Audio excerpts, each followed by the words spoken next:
The last thing you want to hear when you need your auto insurance most is a robot with countless irrelevant menu options. Which is why with USAA Auto Insurance, you'll get great service that is easy and reliable, all at the touch of a button. Get a quote today. Restrictions apply. USAA.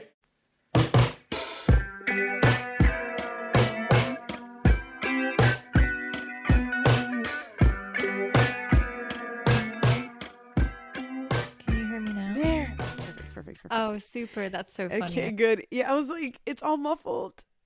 We're here. Wonderful. Okay. Happy Halloween. Yeah, happy Halloween. Are you like doing anything about I am doing absolutely nothing for Halloween. I had the craziest deadline today. Oh, shit. So I have literally spent the whole day in bed working. Oh, God. I don't know about you, but sometimes when I have a deadline, I can't even bear to get dressed because it takes too much brain capacity. Yep, I feel you hard. It's too much, but I have just appeased myself with a bowl of really nice pasta, so I'm feeling a bit better. What is the best pasta you've had recently? I feel like I've always wanted to kind of ask you on every episode, what did you eat lately that was good? Because I'm always interested. I've got a response for this one. Usually I don't really have anything because I'm not really creative with food, but this one, yes, I found my go-to pasta. So Tell me. It has like bolognese sauce, like the tomato sauce, right? But instead of the meat, you put like an aubergine instead. Too good. And it's so simple to make. And I love it. It's my new obsession. Oof, Yeah. that sounds almost like ratatouille kind of a vibe. Mm-hmm. You know what? Yeah, basically along those lines. I've never had ratatouille, but I feel like that's what it would taste like. Hey everyone, this is Alice jumping in to say that as usual, this episode will contain references to eating disorders and other body image issues such as anorexia. If that is a sensitive topic for you, this might not be the episode for you. It might not be the podcast for you. So feel free to jump out of this one and connect with us a different time. We would love to hear your opinions on anything that we've discussed in this episode. We are going to be setting up a Patreon account for you to interact and talk about these issues. We have just brought a new producer on board. We were very happy with our last producers, but we are working across so many different time zones that we need somebody more local. So not only is the cadence of the episodes going to get better, I promise that the sound quality compared to this episode is going to improve because I produced this episode myself. Thank you. Now, anyway, back to the whole pasta thing. I'm trying to use up every single thing in my fridge. I'm trying not to buy anything new before I get my food order, my grocery order on Saturday. So I went through everything and I realized that I had all the ingredients to make pesto, but no basil. So I made a parsley pesto. Wait, so you make it from scratch? Yeah, I did. Shit. See, this just goes to tell about my cooking skills. To me, I'm this like... is so much easier than putting stuff in the oven. I just put everything in a blender. It's not... I don't put stuff in the oven. My boyfriend cooks. Like, so when I was saying Nice. I haven't cooked this dish ever. But I I've didn't witnessed put it being anything in the cooked. oven. He put stuff in the oven. That's a good sign.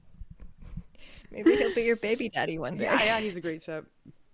Yeah, you know what? It's boding well.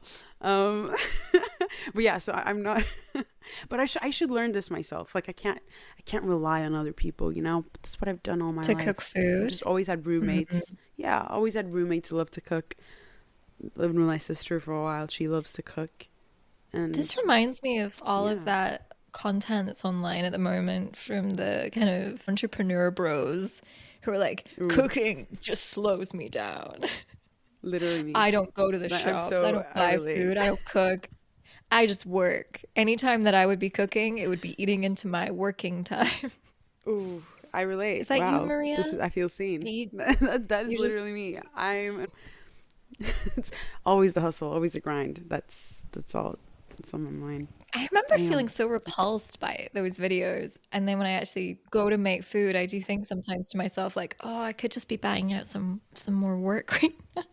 Sometimes I start thinking about my free time in terms of no, honey, this how is much toxic. do I get We paid can't go per there. hour? How much time am I taking off? It's a disease, I swear. This episode's not about capitalism. It is not. It is not. What is this episode about, Alice? This episode's all about social media, but specifically, I think we're going to talk about social media that we experienced growing up, because we are of a generation that only really got social media when we were about 13, 14, which is obviously very different from the kids of today. Because what is normal these days? I don't know. But like, yeah, it's, I think What a is lot of normal? kids these days just like grow up with social media. My understanding is that it is reasonably normal to be so frustrated with your kids now that you give them an iPad as their central form of entertainment. Now, I was raised on TV, and I got my first same. Nintendo DS when I was 7. So I was playing that, you know, Pokemon Dash, Nintendogs, Animal Crossing. I'm not saying that I wasn't raised by screens. I think that there's definitely this level of people feeling guilty that they're letting their kids have iPads when they're, you know, 4 or 5 years old. And I certainly didn't have my own device when I was 5 or 6. And it wasn't That's until true, actually. yeah, I don't think I got my first phone until I was about 12, and then I didn't get social media. And when I say social media, I mean Facebook and Tumblr on the PC. Yeah. So See, not it on my wasn't on the phone, We but didn't on carry it PC. around with us. Yeah, but what's really funny is we are technically Gen Z. Yeah.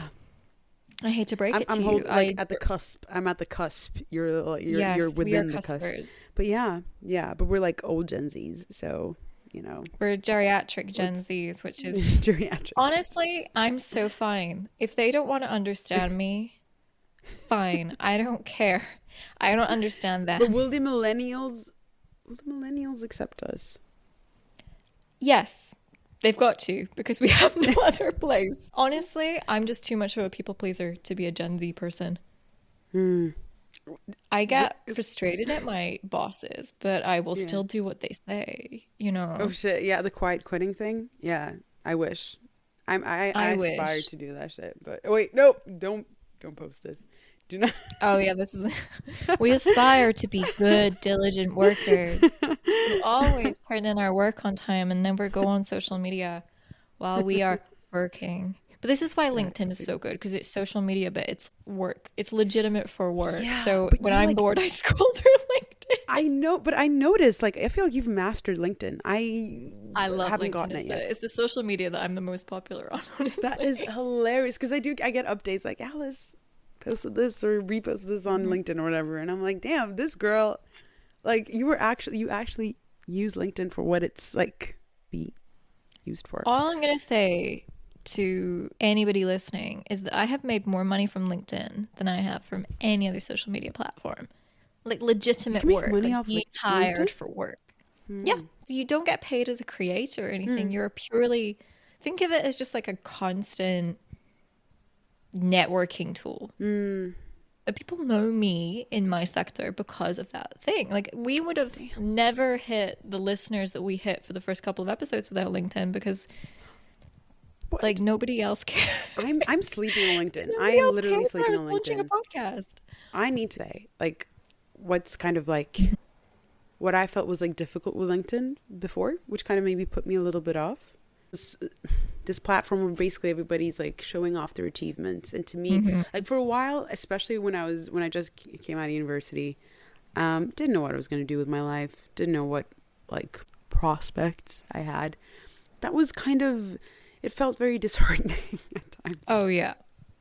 Just to LinkedIn see everyone's for success. No, why would you? I don't think you should be on that platform until you know what your career path is at all. Otherwise, there's absolutely no point. You're never gonna, like, I've never found a job by flicking through the jobs tab. I find jobs because of people becoming aware of me writing about things that I'm interested in my sector. I work in podcasting, so I write about my opinions on podcasting, and I write about launching this podcast and all this kind of stuff. And that's how people become interested. And when people want you to do certain work for them, they just reach out and contact you. And it's basically just like a living portfolio. I think it's like similar to what Instagram is for people who model or people who are actors or whatever. It kind of gave me the same feeling as I sometimes would get from Instagram. Inadequacy. Sure. Oh yeah, 100%. I think the key to it is you just have to really break yourself down. Post some really dorky, cringy posts when nobody cares. Yeah. Get it all out your system. Figure out what you're actually interested in posting, and then as people begin to like and notice what you're sharing, by that point you'll have already got into your groove. I find LinkedIn way easier than Instagram. I can imagine though, like if I would actually get into it, I can imagine, because I feel like it's more sort of normalized, like understood from everyone what happens on the platform. Yes.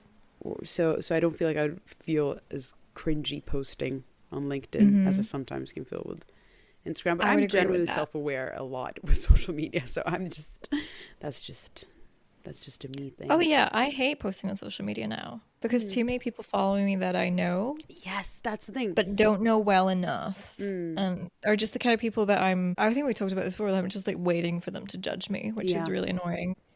I've always found it easier to talk to people about work than have normal friends. I love having work friends, and a lot of my friends I actually made through work.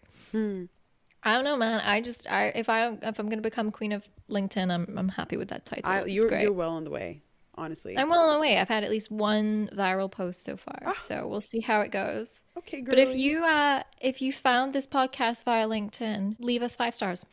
Thank you. Thank you. Okay, but social media. So what we wanted to talk about today was sort of social media beginning of our social media, not careers, but like experiences. So as teenagers, vulnerable times in everyone's life. Very vulnerable. Yeah. I thought just because of the general topic of our podcast, last time we were discussing like what we should talk about, this just came to me immediately because, I talk to a lot of young people, and this is, I can see how much it impacts their lives to an even larger degree than I feel like it has for me. And I think it has impacted our lives quite significantly, even in our age group, and like self-worth and body image, for instance. 100%. For me, that's definitely been a thing due to social media. 100%. It's actually really hard to think back and figure out where it all started because, as you say, we weren't on social media at that time. To be honest, I think I probably started absorbing a lot of these beauty standards from movies and books I was reading, and they were all kind of subliminal. It wasn't so much about like, oh, you have to necessarily be like super skinny, but it was like you always had to be kind of this perfect version of a girl or a perfect version of being a woman. Yeah. And I really internalized that very, very early. And I felt like there were some women that I guess you could say were like non-player characters. Do you know what I mean? And then there were some women that people would do a double take. They were this whole main character thing, which has become very popular now. Yeah. I felt that from such an early age. And I just remember thinking, I want to be somebody that people like and look at and value and pay attention to because I had so much to say. I've always been so opinionated. I love talking. And I realized that if I wasn't pretty, then nobody was going to listen. So I think from an early age, I already knew that. And then when social media came along, I don't know about you, but it was almost like I was able to then channel a lot of the slightly dysfunctional thoughts I had about myself into very specific types of content. What kind of content are you talking about then? So for me, I think it all started with Tumblr and being like, okay, well, I want to be skinny, so I need to find content that's going to tell me how to be skinny. I don't think I have to explain to people what that content looked like or what it was saying. I think people have a generally quite good understanding of what the kind of Tumblr pro-Anna landscape was like, and it was incredibly destructive. It was a little ecosystem or a little microcosm of the worst parts of these teenage girls' brains. Yeah. And what really worries me is I wonder how many adults were also involved in that. Do you know what I mean? I think the child protection was not, it was not in action on those forums and on those pages. Absolutely not. And I wouldn't say that there was any kind of, I was never drawn to the really, really drastic stuff, but certainly it was more like just the compulsion of if I was struggling at that moment, to eat something or to feed myself, or if I was feeling food guilt, I would return to those pages and just scroll through them. Kind of like how I would maybe scroll through Instagram Reels now, as this So you kind just of like passively avoidant. take it in. Yes. As this kind of avoidant technique of never actually being able to face the difficult emotions that were causing me to undereat or skip a meal or whatever. And so I would just kind of go to those pages and sort of black out for an hour or 2 hours or whatever it was. And that's so certainly normal now. It's so normal now. Yeah. It's literally what I do. I did that yesterday. Same, honestly, yeah. I was so stressed out yesterday and I cried a couple times, and then by the time I'd calmed down, I took a shower, and then I was just on Instagram Reels for an hour. Yeah, same. I find it like, to me, honestly, like if I think, oh, I'm stressed, or I think I'm thinking too much, I just need to like calm. I automatically go to doom scrolling. It's sometimes when I notice it that I'm doing it, it feels very like I get this uncomfortable feeling that right, like you need. It's almost as if I feel like I need to doom scroll in order to not deal with my thoughts, and it's like as fire almost. I don't know. So as an adult, I definitely feel affected by that. But then, and what thoughts are they? What are the thoughts that are coming up for you? For me, it's definitely like if I've eaten something that maybe is a difficult thing for me to eat, doom scroll. If I'm stressed, doom scroll. If I'm trying not to think about, like, if I'm sick, doom scroll, because I hate being sick. It is one of those big triggers for me. And if I'm sick, I just have to leave my body. So I'm wondering, what are your kind of little things that send you? About it a lot of the times, it's when I'm stressed, especially. Like if I feel overwhelmed if I feel stressed with work, with personal matters in my life, things are piling up, I find that I need to escape my reality and just doom scroll hours. And well, it doesn't really help with what I'm stressing about. Like the problem's still there, but it gives like a sort of break or relief in that moment. And I think, probably, I don't know, would you say feels like an addiction at this point almost, but I don't know. I haven't tried to not do it and just deal with stress or difficult feelings, especially if I feel sad. If I feel sad and I just don't have time to feel sad, or I don't want to cry.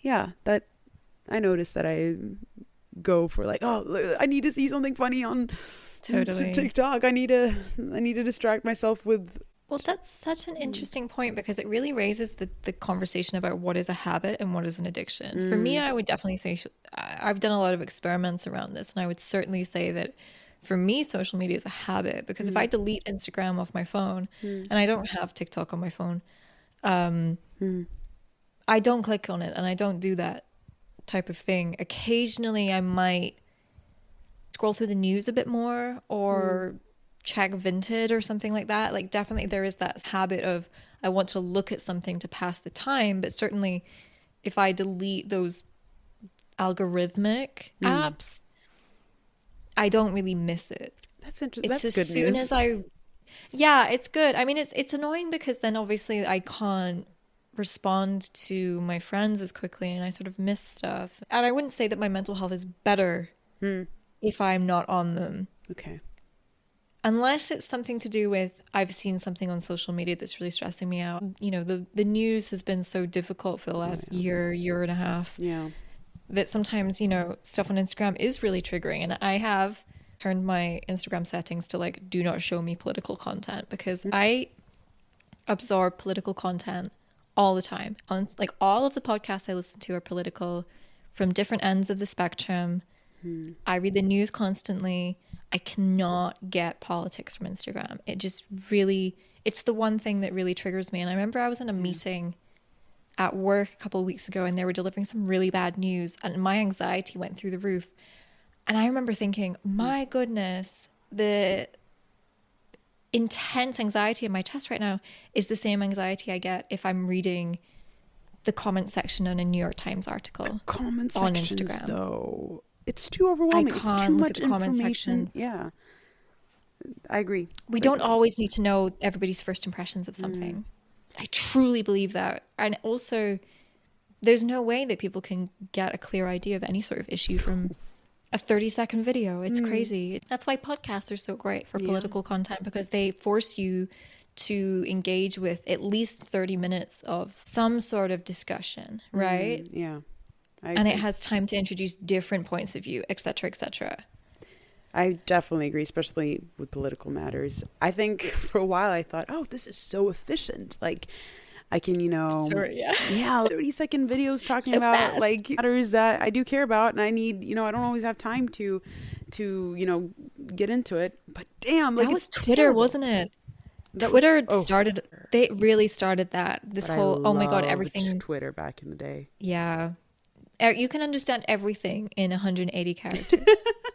That's what I felt. Everything that's ever happened. 180 characters. So efficient. So efficient. Oh. But it does great on me. And I've read a lot of commentary on this by, different thinkers like McLuhan. Susan Sontag also writes a lot about photography in this area. So not necessarily content in terms of text, but this idea of video and photography as being a very fallible medium that limits information rather than expands it. And I think that's a really interesting point of view. It's because I would think it would be the opposite. Right? Absolutely. Well, what I'll do is I'll link it below. It's called Susan Sontag on Photography. And maybe I'll do like a little mini digest of it later on in another episode. Oh, but I'd love that. I think it's very fascinating to think of it not only in terms of ideas of body image, but also in terms of ideas of information communication. But I will also link in the show notes a podcast that discusses the ideas, which is how I ended up buying the book, because I listened to a podcast and I was like, this is fascinating. It also reflected a lot of ideas that I had been having myself about the way that photography sort of desensitizes us to certain realities. Such as Violence, for example. Yeah. I mean, this is Halloween, so I don't know if we're going to get into a discussion about horror movies or whatever, but I'll just say that, like, I'm not a fan of like gruesome horror movies for many reasons. But I'm so grateful to have been born in a time and in a country where I don't have to see beheadings. But I agree. I agree. So I don't want to see them on the screen either. I just think that it's a bit. But as you say, like with us being desensitized these days, like I feel Totally. on my timeline there'll be, of course, images like around the world right now. There's a lot of war, and atrocities, and painful things, and for me at least, I'll see images of that all the time. And after a while, I do understand that it does desensitize you, and I wonder what that does to your mind, especially young minds. That's terrifying. It's one of those conversations that I think has become so derailed over the last few years, because it really is a lot of conservatives saying sort of banal points about video games are making kids more violent and horror movies are making kids anxious and turning them into delinquents or whatever. And that's not really the point. I think the point is that images are a medium. And if you believe that the medium is the message, then what does photography tell you about that information? That it would be different if it was written down, for example. Because I studied literature, I feel there's a huge difference between watching a movie and reading a book in terms of your experience of that story. So when I go through social media, I'm always thinking about not only what is being shown to me, but how it's being shown to me. Yeah. That doesn't mean I don't love it. Do you know what I mean? No. It is absolutely exactly what my brain wants. But in the short term, it doesn't make me happier in the long term. Absolutely. Reading books is hard, but after a week of reading a lot of books, I feel so calm. Yeah, same. There is a difference. I feel so happy. And I think also it's the pace in which we just take in all this information with a book. Okay, you have to take your time.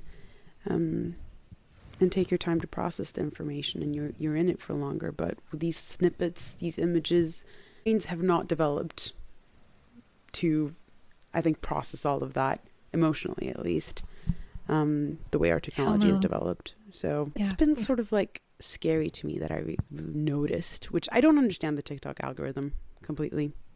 I'm on TikTok a lot. That's like my preferred social media platform as a watcher, not a creator of content. But I do notice that the timeline or For You page oftentimes sort of adjusts in accordance with my mindset. And if I have times where I'm feeling difficulties with my body image, for example, I'll notice that, and it's probably because I navigate towards certain types of videos. It's probably things I'm doing, but I will get more content that sort of than that, if it makes sense. So I would get, and suddenly I will get like pro-Ana stuff on my For You page, like severe, pretty dangerous content, without even realizing that, like, oh, because I'm just scrolling and scrolling kind of passively, but it takes me a while to realize, oh shit, this is the content I'm getting now, because probably I don't know, I'm watching those kind of videos longer because of the mindset that I'm in, and I feel like that's quite, for me, I can take a step back and be like, okay, wow, what's going on? But I can understand that that's not the case for everyone, and I feel like this is quite worrying. My gosh. Yeah. Absolutely. First of all, even if you feel like you have the ability to step back and not feel pulled into that stuff, it's still incredibly toxic. Yeah. I'm definitely not in the camp of like we should get rid of it. No. I mean, obviously the abusive stuff, yes. I'm not up for censorship. I do think to a certain extent, as an adult, I have the right to watch whatever content I want, and if that content feeds into my mental illness, then so be it. But I do think that there should be a different set of rules for children. Like, I can't imagine being 14 or 15 and seeing that kind of content, because I'm 27 now. My cortex has fused. My frontal lobe is in place, and so I experience exactly the same thing that you're describing. I get a lot of content that involves aspirational women in New York or Vancouver or London, you know, career women who go to Pilates every morning and make their own money and blah, blah, blah, blah. And the reason it's so aspirational is because I'm almost kind of there. I do make my own money. I do, you know, work out every so often and have a similar lifestyle, but my life is not perfect because I've been struggling to make time to go to Pilates. I actually hate Pilates. I'm just going to throw that out there. I like reformer, not a Pilates girl. I find it too slow. But yeah, I just look at it and go, okay, they've got the perfect food. They've got the perfect workout routine. They're also going to work. And the reason that's really difficult is because I used to be like that. I used to have that perfect wellness routine. It was an eating disorder. Because that's what I was going to say. Is it perfect? That reality no, it's not that you're perfect seeing. Because you're probably spending all your time thinking about that. Now, do I believe that there are some women that genuinely can balance that with a healthy mindset and also having a career? Yes, I do believe that. I do believe that some women are just that great. And I think if you can do it, if it's coming from a place of just love. Like, I remember when I decided that I wanted to have children a few months ago, they actually gave me a different kind of motivation to look after my health and work out, because I suddenly realized, oh my God, I'm going to get pregnant one day. And I would like to be in the best shape of my life to be able to do that in a healthy way. And, you know, there's lots of different motivations. I have a precursor for osteoporosis because I didn't have my period for 4 years. So there was a motivation there for me to work out regularly, especially running and weighted exercises. So it's complex to look after yourself, but at the same time, I never really absorb that content when I'm in a healthy mindset. I seem to gravitate towards it when I'm quote unquote failing. So at the moment where I'm like stuck at work, I'm crying twice a day. I was sick a couple of weeks ago, and then I just was so stressed that I was having like little panic attacks. And so I haven't been working out. I went to a yoga class 2 days ago and left 15 minutes before the end because I thought I was going to start crying. Like all this kind of stuff. Just not living in a way that feels good. And so what I do is I try and look at what would be aesthetic and inspirational, and I stare at it to distract myself from how I feel right now. And what would actually make me happy is journaling, writing, working on some of the creative projects I want to do, calling a friend, going for a walk. But the problem with that anxiety that I get into is it immobilizes me. Like I can't make those decisions because I'm so upset and because I feel like such a failure. So I look at the videos and I go, I'll start tomorrow. Everything will be better tomorrow. It's crazy. It's a cycle, and it's a cycle that's been repeating in my life for many years since that Tumblr. Yeah. Since those Tumblr days. It's a newer version of what was happening there. It's a newer version of all that. And I think while I would never say to myself, you just have to ban yourself from it. Because, truthfully, I do love that kind of wellness stuff. That's not something Honestly, that I feel it's so comforting at times. It's lovely. Like I love working out so much. I love making little drinks and matcha, and I don't like houseplants, but the rest of it is fucking go. Like I want to go out for wine in the evening and then get up in the morning and go to my little Tracy Anderson class. Like of course I do. That's my personality. Unfortunately, I'm a basic fucking bitch. But the problem is that I tried to do that so early in my life. I tried to do that before I had money, before I had self-control, before I had the ability to tell myself, like to properly parent myself. And so it morphed into this really dangerous disorder because like this is the kind of stuff that you shouldn't be doing until you're a 25-year-old woman, a 29-year-old woman. You don't need to. When you're 22, you don't need to be going to Pilates because your body still works normally. Like you don't have back pain at 22. Go out and have fun. Climb a tree or something, for God's sake. Like don't go to Pilates. You go to Pilates when you get to 27. But here's the thing, Alice, though, like, because I so relate to what you were describing there that it almost hurts, like, or I feel super validated. I don't know, but I do the same thing, and I do the same thing. Watching this like aspirational content, Too good. When I'm feeling like shit, I don't know. To me, it's comforting, but also it's probably not what I need in the moment, as you're saying. Anyways, though, I gotta say, like, when we see these people presenting these lives on social media, I think it's important to, and this is just a very basic take, but I think that's a snippet of their lives. I think it's easy to forget, but like, that's not how reality looks like for majority of us. Life is complicated. Life is not, always that simple. And I mean, I've seen like social media trends where people, did you see that? Where people are like showing, this is what I usually show you guys, but this is also my life. And then they're showing like, oh yeah, very candid, the uncurated, that was the uncurated sort of, and honestly, like I do the same thing. My social media is super curated. I don't show my real life. No, I don't. No. So I guess we're No, guilty. I certainly don't. Sometimes I like to jump on my story and talk shit for I love when you do that. Just me talking shit. Yeah. Do you know what it is? It's because I want men to unfollow me. That's the goal. They just won't, though. I'm not really a blocker. I only block if I really have to. So I've been kind of... One of the reasons I wanted to launch this podcast, just to get those last little 5 fuckers to unfollow me. I was like, I'm going to talk so much shit about my eating disorder and my opinions about stuff that these men finally fall off. And it's good. It's going well, but it has kept me, like, it's stagnated my follower count, which is very difficult. It's a tough battle. And of course, that's all that matters.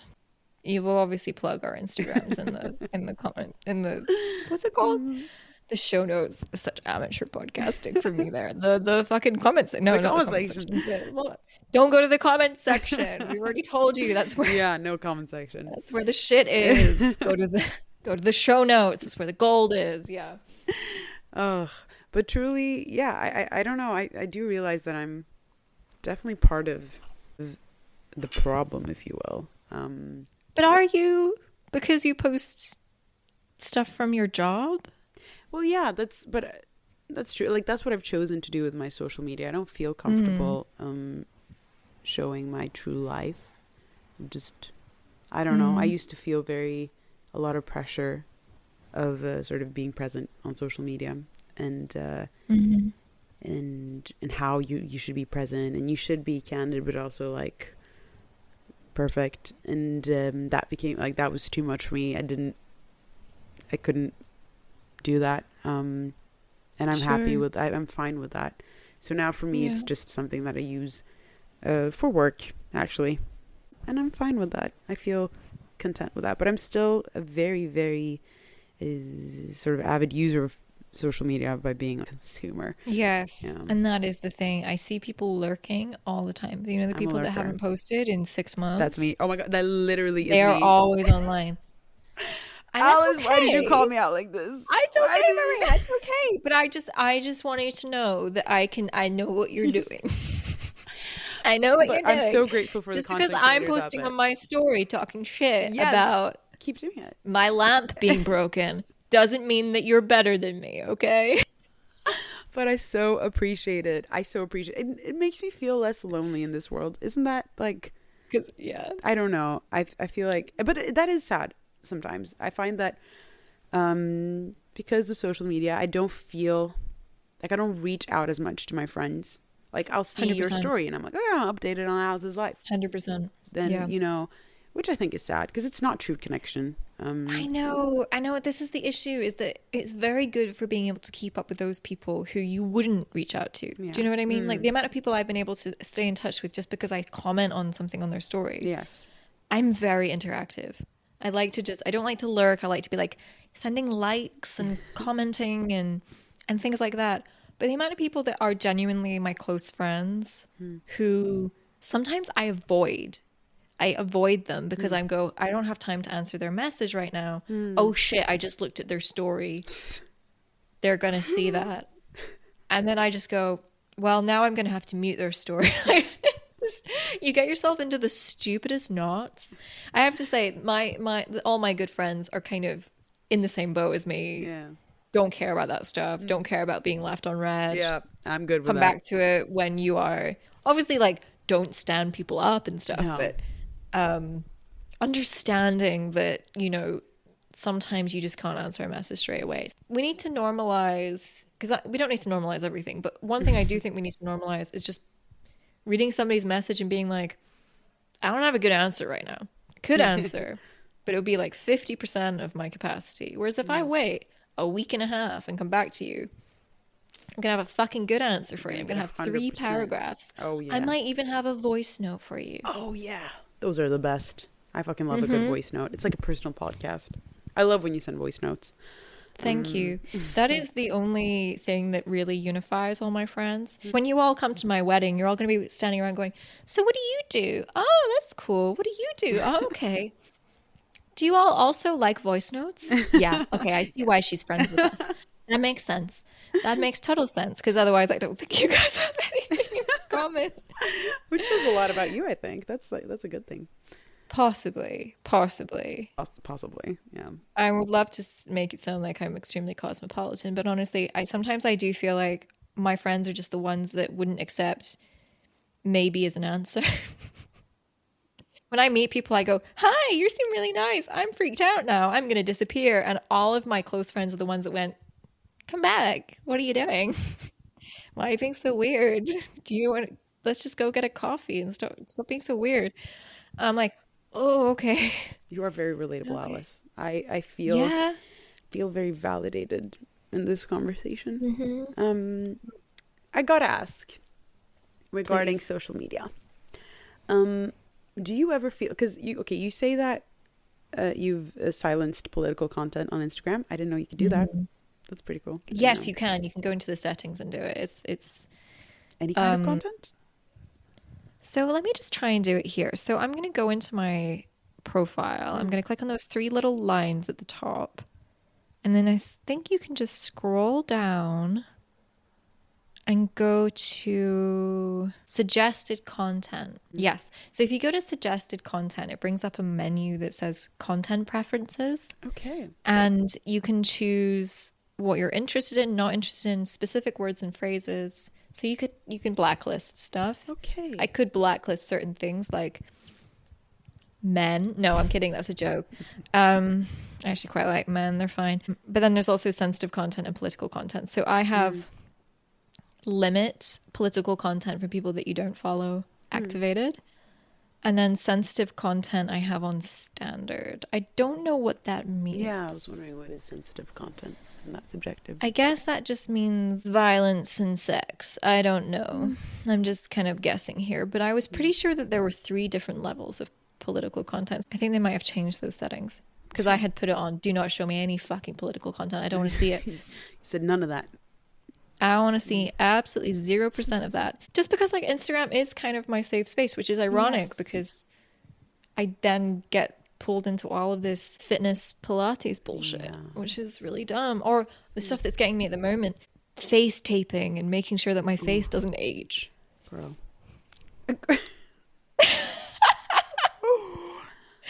Like the amount of times I've Googled fucking Japanese face tape in the last 3 weeks is unbelievable. Good Lord. Like, okay, are just For You pages are just the same thing.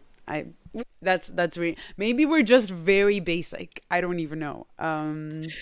You are also getting the face taping. Yes. Okay, good. I'm glad it's not just me. But then again, like, it's probably content we've been looking at that I don't know how the algorithm works, but it gives you, I guess, what you search for in your soul. You know what I mean? Deeply. It gives what the people want. What you desire deep down. I think it's because I obviously saw all the kind of girlies in their 30s and they were all Botox to the fucking nines. Yeah. And I was kind of trying to do my research and figure out, why does Anne Hathaway look so good, but other people look so bad? And I, just trying to figure out, how do I end up looking like Anne Hathaway?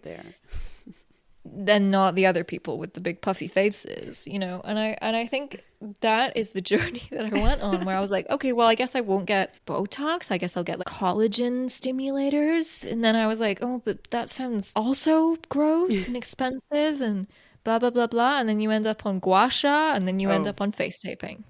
That's the runway. That's the runway. 100%. Well, at least the face tape's cheap. Although my boyfriend's going to be like, so you're coming to bed, you've got your fucking Invisalign in. Oh, you've got your face tape on. Good Lord. Wait till I tell him about the mouth tape. Oh my God, I was gonna say, like, are you doing the mouth tape thing? He's gonna be like, when do we have sex? And I'm like, when the mouth tape isn't on, obviously. Oh, unless you want it to be on. I mean, if you're down, you're down. But wait, have you seen those like de-shedding videos that people do? They're so satisfying. Oh my God, yes. I feel like they must not be real. Honestly, like, how do you sleep with all that shit? How the fuck? Right? I can't even sleep with a bun in my hair. I sleep with one of these absolutely dead ass fabric hairbands that makes me look like I've actually converted to Orthodox Judaism. Straight back, covering my hair for God. And that's it. And then I've got my Invisalign. This is only funny if people know that I'm converting to Reformed Judaism. Otherwise, people are going to be like, wow, that was such a niche reference. What's that niche ass reference? But wait, okay, before we went to this, because I was talking about the political, removing the political content, which I understand. But do you find that you get triggered by certain kinds of content other than political content? Do you notice yourself sort of getting triggered by certain content? Yeah. What kind of content would you say? For me, I would say people with like incredible morning routines. But to be honest, I would say all of that is like a very mild trigger. I would say the stuff that genuinely triggers me is, and this is, you're gonna laugh so much, but like I want to spend more time writing fiction, and I just don't have that much time at the moment.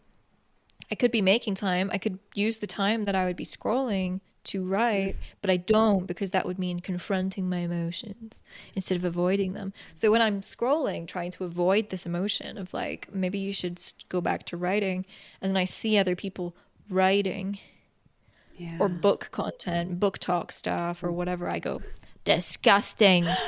So Alice is triggered by book talk. That's the stuff that genuinely triggers me. I was not expecting that. I know, it's so lame, but I would watch 100 fitness videos over one video of somebody going, I just published my first novel today. I don't think that's lame at all. I think that's very understandable. I do get triggered by similar things. I think I get triggered seeing people similar to my age doing the things, like having achieved the things I dream about achieving. That makes me feel like so inadequate. And it just, it's not like it's not even like jealousy. It's, maybe that's part of it, but it just reminds me of, oh, Maria, what are you doing? You should be working harder. You should be doing all this. This is where you should be at this point. Yeah, I agree with you. It's so triggering. And I don't really feel like it's productive. No, it's not productive. Maybe we should do an experiment before the next episode, because I'm conscious that we're going to have to wrap up in a second. Yeah. But maybe we should do an experiment for the next episode where we try not to doom scroll for 2 weeks. 2 weeks, Alice. Girl. 2 weeks until the next episode. Maria's literally like no, non-verbal. Like, honestly, next week is going to be a tough week. like emotion. I know it's going to be a tough week. So I'm like, Tell me honestly that you weren't going to come off this call and immediately doom scroll. If I didn't have plans, I would be. I literally would be. But like, that's what, like, I already know, like, okay, there's going to be a lot next week. I know that if, like, the thought, literally when you told me this, the thought of facing life without that escape, without the crutch, honestly, it's a crutch. Without that, it's just like, like it triggered my fight or flight right now. Let's break this down into a slightly easier to digest. Why don't we do an experiment where one day we do it and one day we don't do it? I like that. And we see, and then we, at the end of the day, we grade how anxious we're feeling. I like that. Okay, I'm down for that. I suspect we'll be more anxious on the day that we didn't doom scroll. That's my prediction. I think so too. I don't know if it's like I think I will be quaking. Same. But I it's just that, like, we'll just feel it then, you know, versus not sit in it. It's good. It's healthy to sit in it. And I often find that I feel a better sort of, like, I don't want to say resolution, but I don't know. I feel better if I cope with these things by, like, talking to a friend. Oof, girl, you know what I did the other day? Consulted ChatGPT. ChatGPT literally was my, like, therapist for the moment. I was like, wow, Maria. That's so cute. I've also seen that you can do your future life vision board on ChatGPT. I really want to do that. Do you want to do that? Yeah. Would that be lame? I think we should do that. I think we should do that. I think that would be very, like, I don't know. I think it would be sweet. I mean, so as a therapist, as a licensed clinical psychologist, how did you rate the chatbot as a therapist? I fucking loved it. You loved it? And especially for, wow, this is so contradicting. But for a person like me, I find it really hard to share. Coaches don't play, guys. Coaches don't play. Sure. But I find it hard to share sometimes. You loved it. I loved it. It just did. Girl, you're going to have a job in a second. I know. I was like, oops. Don't tell them that. But there was something that lacks, like that human connection obviously lacks there, which, you know, a real therapist will be able to give. But it was just like, it's not like it said anything revolutionary. It said all the things that I think I would tell anyone who came to me with the same things that I came to it with. I think what was really, like, therapeutic for me was to write it down. Just like writing it down. And I always recommend people to write down their thoughts if you're feeling anxious, if you're feeling overwhelmed. It's helpful to a lot of people to write down your thoughts. That's fantastic advice. Yeah. Just on a positive note. That's beautiful. Well, Maria, I guess we should call this a wrap on Spooky Night. Wrap on Spooky Night. Do you get trick-or-treaters where you live? I live on the second floor of a flat, so no. Yeah. In my parents' house, yeah. They get kids going up and down. That's so cute. Do you? In your new house? No. I also live like in an apartment, but there were a bunch of kids on like in our building, so I don't know if they're like how do they trick or treat? How do they get their sweeties? Yeah. Just throw them out the window with them. Maybe I should do that. Throw candy at kids. That's what throw candy at the kids.